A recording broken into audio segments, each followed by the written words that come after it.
Olá, pessoal, tudo bem? Professora Yara, estou aqui para mais uma aula de língua portuguesa. Nesta aula, os nossos objetivos são: nós vamos retomar aquilo que já conversamos sobre autobiografia, vamos identificar elementos de coesão textual. Então, lembrando, né? Coesão são aquelas palavras que fazem a ligação entre palavras e entre partes de um texto. Vamos também trabalhar com advérbios e adjuntos adverbiais. Então, advérbios são aquelas palavras que dão ideia de circunstância. Na morfologia, nós chamamos de advérbio e na sintaxe, nós chamamos de adjunto adverbial. E eles servem como elemento de coesão. Então, isso nós vamos analisar nesta aula. Vocês já viram a biografia da Helena Collodi. Na aula sobre autobiografia, você pôde conhecer um pouquinho mais sobre a história dessa paranaense. Então, eu vou retomar alguns trechos da autobiografia da autora e nós vamos perceber algumas informações que constam nesse texto. Então, vamos lá. No texto, inicia assim, né? Nasci no dia 12 de outubro de 1912, no núcleo colonial de Cruz Machado, em pleno sertão paranaense. Eram 8 horas da manhã de um dia de sol e geada. Quando nós temos as informações que estão dando maiores detalhes sobre esse início do texto, né, sobre o início da vida da Helena Collodi, nós temos aqui que prestar atenção em algumas palavrinhas. Vamos analisá-las. Nasci, essa é a informação. Quando dizemos que foi no dia 12 de outubro de 1912, nós estamos dando uma informação a mais. Nesse caso, estamos dando a ideia de tempo. Então, ela diz quando nasceu. A segunda informação mostra no núcleo colonial de Cruz Machado. Então, por mais que você não saiba onde fica essa região no mapa, nós temos informações aqui que faz parte da cidade de Cruz Machado, em pleno sertão paranaense. Então, nós sabemos que trata-se de uma cidade do Paraná. Mas veja, foi dito onde ela nasceu e aí mais uma informação de lugar também para complementar, para ficar mais claro para o leitor sobre qual região a pessoa se refere. Continuando, eram 8 horas da manhã. Então, aqui nós temos um momento, a hora, quando isso aconteceu. E nós podemos dizer ainda que a característica desse tempo é acompanhada da informação, que era uma manhã com a característica de ser um dia de sol e geada. Quando nós temos essas informações que nos dão ideia de lugar ou de tempo, nós temos informações trazidas pelo advérbio. Lembrando, advérbio na morfologia, e quando estamos olhando na sintaxe, ele se chama adjunto adverbial. O que você precisa saber? Que quando você olha um advérbio, ele também vai ser chamado de adjunto adverbial. Vamos ver aqui. Continuando o texto, ela diz: tendo perdido o pai na grande epidemia de cólera que assolou a Ucrânia em 1983, Miguel, no ano seguinte, emigrou para o Brasil com a mãe e os irmãos. esta informação sobre o pai da escritora. Perceba que os sublinhados aqui, eles se separam. Então, na grande epidemia de cólera que assolou a Ucrânia, é uma informação de circunstância. Em 1983, é outra. No ano seguinte, mais uma informação circunstancial. Para o Brasil, mais uma. E com a mãe e os irmãos, é mais uma informação. Então, vamos pensar, essas informações estão aí no texto para quê? Quando eu dou informações de tempo, de lugar, eu estou enriquecendo as informações do meu texto, deixando mais claro para o leitor. Vamos ver o segundo trecho. Mamãe, cujo nome de solteira era Victoria Sandrowska, também nasceu na Galícia Oriental em 1982. Veio para o Brasil em 1911. Esse texto, de novo, você já conhece, você já viu em aula anterior. Agora, essas marcações nos dão informações importantes. Veja, tendo perdido o pai, Miguel emigrou. Tendo perdido o pai é uma situação que aconteceu com o pai da nossa autobiografada. O nome dele, do pai da Helena, é Miguel. E aqui está a ação que ele teve. Se eu disser, tendo perdido o pai, Miguel emigrou, eu tenho uma informação completa. Eu sei que foi pela falta do pai que o Miguel emigrou. Ele saiu do país onde ele estava. Veja que, ao acrescentar essas informações, nós estamos dando maiores detalhes das circunstâncias como aconteceram. E aí, nós vamos para a nossa primeira atividade. Vocês vão analisar as informações em destaque e vão escrever que sentidos essas palavras atribuem ao texto. Então, você tem a informação, na grande epidemia de cólera que assolou a Ucrânia, qual é a circunstância, qual é o sentido dado para esse termo. Em 1893, qual é o sentido? No ano seguinte, qual é o sentido? Para o Brasil e depois com os irmãos. Então, no caderno, você pode colocar um deles em cada linha para que você possa escrever o sentido do lado. Tempinho para você fazer o exercício.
foi fazer essa atividade? Fácil? Complicado? Precisa se esforçar um pouco mais? Vamos pensar então. A primeira marcação você fez na grande epidemia de cólera que assolou a Ucrânia. Aqui a ideia é de tempo. Se por um acaso você colocou tempo e espaço, não está errado, porque na verdade, na Ucrânia, né, a situação da Ucrânia não deixa de ser um espaço. Mas toda essa informação aqui está se referindo a um tempo específico. Ao mencionar que aconteceu em 1893, nós temos a informação de tempo. Tranquilo esse aí, né? No ano seguinte, mais uma expressão que nos dá a ideia de tempo. Para o Brasil, para onde ele emigrou. Então, dando essa ideia de onde, eu tenho ideia de lugar. Lembrando que ele emigrou para o Brasil com a mãe e os irmãos. Então, nessa construção, eu tenho um advérbio que me dá a ideia de companhia. Com quem ele foi. Vamos pensar na seguinte frase. Helena Collodi é uma escritora muito famosa. Você já conheceu a autobiografia dela, viu a importância, né, das obras, quando na aula que foi falado sobre isso, a importância das obras, sobre o que ela falava, quais foram as características da vida dela, fatos importantes. Quando a gente pensa nessa construção, como se classifica a palavra famosa?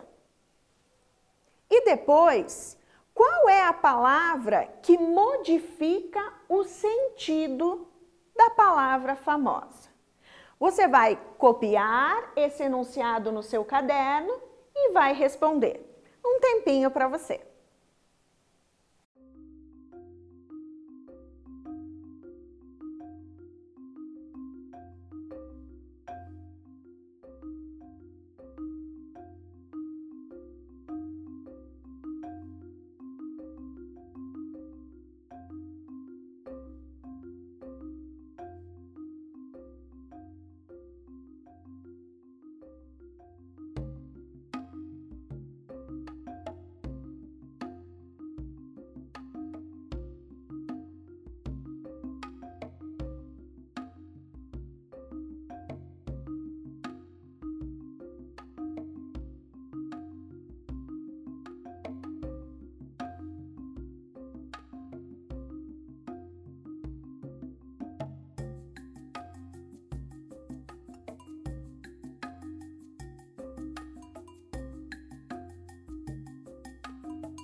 Eu espero que você tenha conseguido responder a essas questões com facilidade. Vamos lá! Quando nós pensamos na palavra famosa, nós temos aqui um adjetivo, porque nós temos uma palavra que está caracterizando um substantivo. Porém, da maneira como está construída, não é apenas uma escritora famosa, é uma escritora muito famosa. Então, a palavra que modifica o sentido de famosa é muito. Veja que há diferença na informação, se eu digo que ela é uma artista famosa ou muito famosa. Muito bem, vamos para frente então. Pensando nesta mesma frase, no caderno de novo eu vou te explicar. Que sentido essa palavra que nós vimos que modifica o sentido do adjetivo atribui ao termo famosa? Quando eu uso a palavra muito, qual circunstância eu estou expressando para a minha frase? Um tempinho para você.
Eu espero que você tenha acertado a essa questão.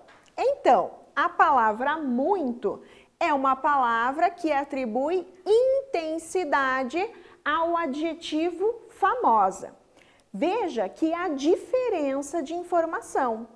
Quando eu digo que ela é uma escritora famosa, é diferente de eu dizer que ela é uma escritora muito famosa.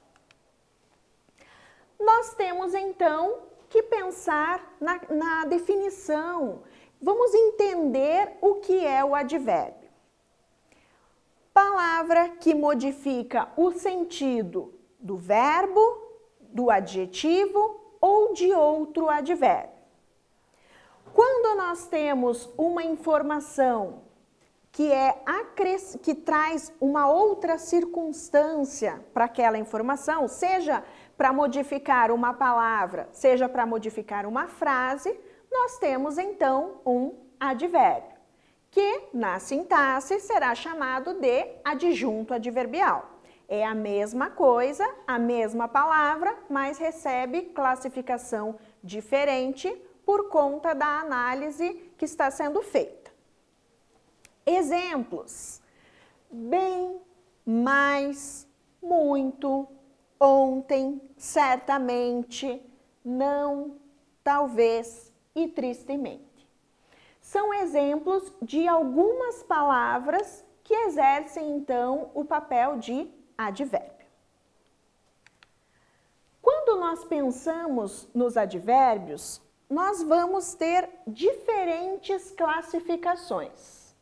Podemos ter advérbio de afirmação, negação, intensidade, tempo, modo, enfim. Temos diferentes classificações levando em consideração as circunstâncias expressas por eles. Quando nós pensamos em palavras que mostram essas circunstâncias, nós temos, por exemplo, os advérbios de afirmação. Então, o exemplo é sim, certamente, claramente, realmente. No advérbio de negação, não, nunca. Advérbio de dúvida, talvez, acaso. Tempo, hoje, já, agora, depois. Temos também os advérbios que dão ideia de lugar. Ali, aqui, lá. Modo, bem, mal, rapidamente. Então, o advérbio de modo é aquele advérbio que expressa um jeito, né? Um modo como está sendo apresentada ou o verbo, ou o adjetivo, ou outro advérbio. O advérbio de intensidade, muito, pouco. Intensidade dá a ideia de circunstância de determinada força, digamos assim. Então, é muito famosa ou pouco famosa. Essas informações mostram determinada intensidade. Bom, agora vamos pensar o seguinte. Nós temos algumas palavras que modificam o verbo, o adjetivo ou outro advérbio. Esses são os advérbios. Quando nós temos palavras que caracterizam o substantivo, então nós temos adjetivos. Essas informações são importantes para que nós possamos diferenciar um adjetivo de um advérbio. E é isso que eu quero que você analise nesse quiz. Em qual deles o termo em destaque é um advérbio? Vamos analisar. Na letra A, nós temos: Helena Collodi foi uma ilustre paranaense. A palavra paranaense é uma característica do substantivo Helena Collodi. Quando nós temos característica, temos adjetivo. Na segunda frase, dizemos que ela tornou-se famosa pelos seus textos. Famosa é a característica da Helena. Então, se é uma característica, é um adjetivo. Aqui, Helena Collodi tem várias obras muito importantes para a literatura.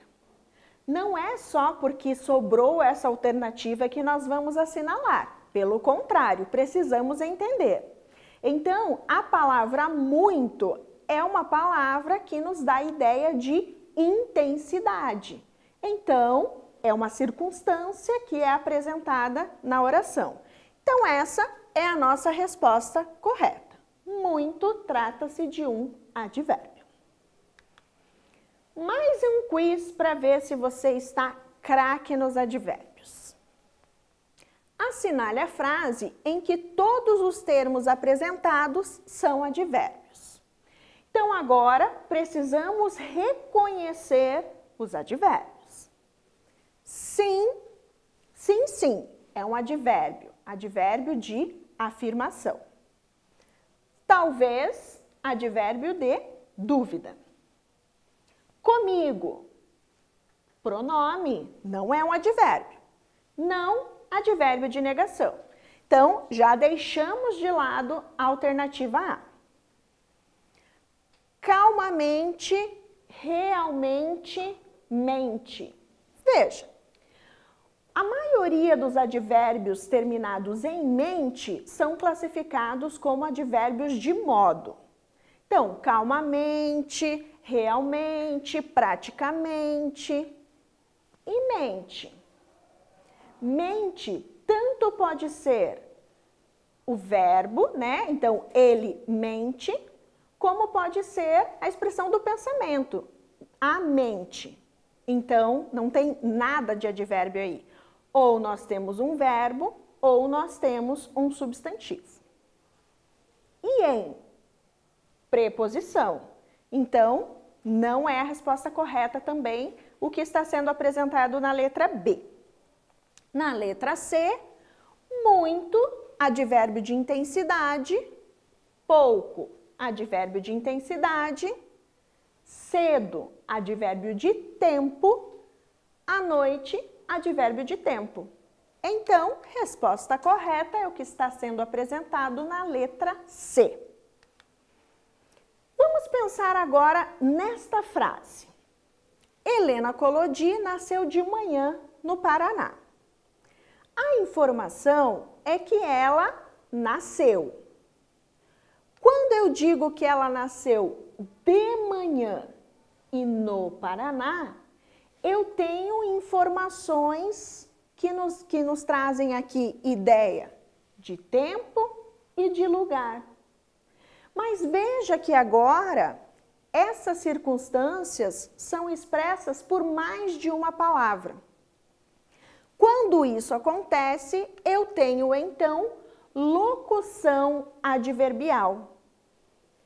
Conjunto de duas ou mais palavras que, quando agrupadas, desempenham função de advérbio ou adjunto adverbial. Podem alterar o sentido de um verbo, de um adjetivo ou de um advérbio. A maioria das locuções é formada por uma preposição e um substantivo. É o que podemos perceber nesse exemplo. Preposição, substantivo. Preposição, substantivo. Então, dentro da gramática, todas as vezes que nós temos mais que uma palavra exercendo uma função, nós temos uma locução. Então, toda vez que esse conjunto de palavras, né? Então, duas ou mais palavras expressarem uma ideia de tempo, modo, lugar, afirmação, negação, enfim, nós teremos uma locução adverbial. E agora é hora de colocar em prática. Lá no seu caderno, você vai transcrever as locuções adverbiais que estão aqui no trecho e indicar as circunstâncias expressas por eles. Então, na verdade, nós já fizemos um exercício parecido com esse lá no início da aula, quando percebemos aquelas palavras que davam ideia de lugar, de tempo, de companhia. Só que naquele momento não estávamos pensando ainda que elas se chamavam locuções adverbiais.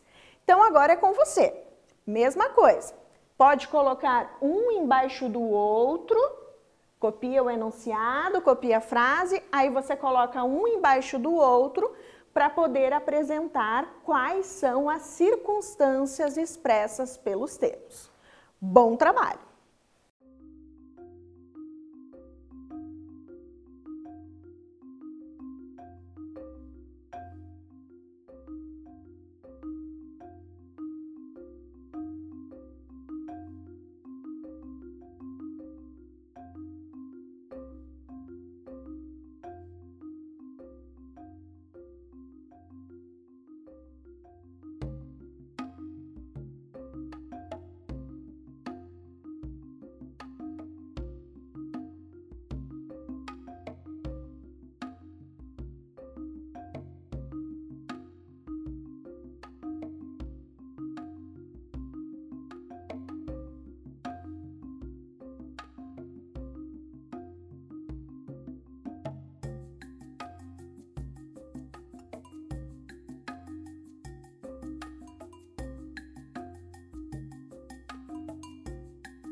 Eu acho que você acertou todas elas, porque está bem tranquilo.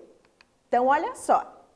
Na Galícia Oriental, nos dá a ideia de lugar.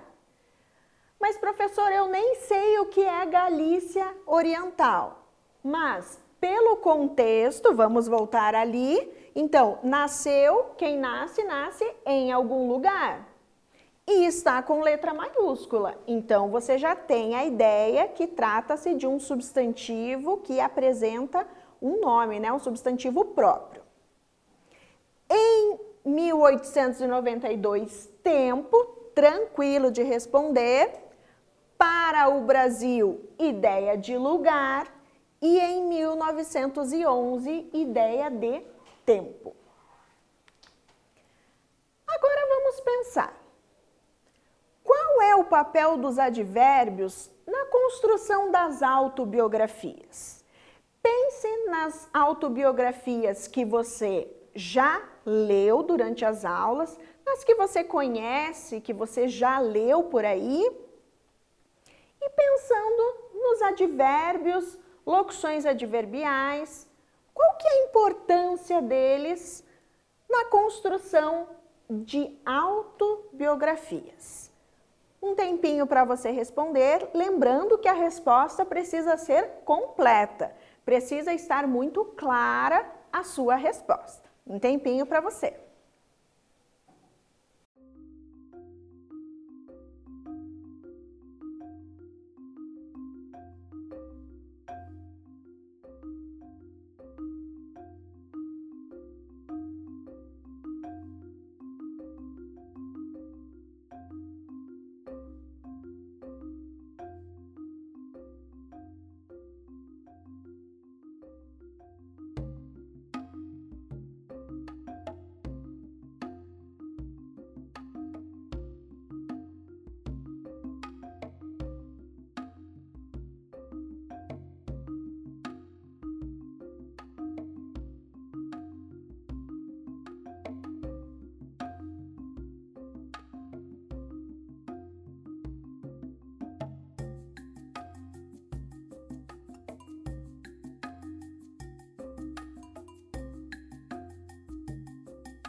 Então, quando nós analisamos as frases e percebemos que tinham ali palavras e expressões, dando ideia de lugar, de tempo, nós trouxemos informações a mais para o nosso leitor.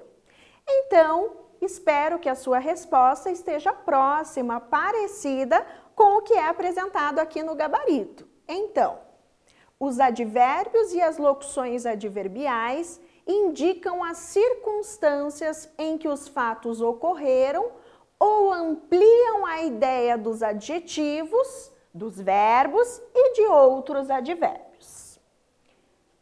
Deu para pensar nessa ideia de que nós precisamos dos adjuntos para fornecer maiores detalhes para o nosso leitor. Então, tranquilo pensar sobre isso. E agora nós vamos retomar então o que falamos durante a nossa aula. Primeiro ponto foi relembrar a questão da autobiografia, esse gênero textual que traz informações sobre a vida de uma pessoa escrita por ela mesma. Nós percebemos que nesse tipo de texto nós temos a presença de advérbios e locuções adverbiais e que cada um deles traz uma circunstância, uma situação e que nos ajuda a enriquecer esse texto. Quando nós decidimos trazer uma ideia de afirmação, de negação, de intensidade para o que está sendo colocado no nosso texto, nós estamos utilizando advérbios. E todas as vezes que nós utilizamos mais de uma palavra para poder representar essa circunstância, nós temos então locuções adverbiais. Bom, agora dê uma olhadinha no seu caderno, faça as suas anotações para ficar pronto para a nossa próxima aula. Um grande abraço para você!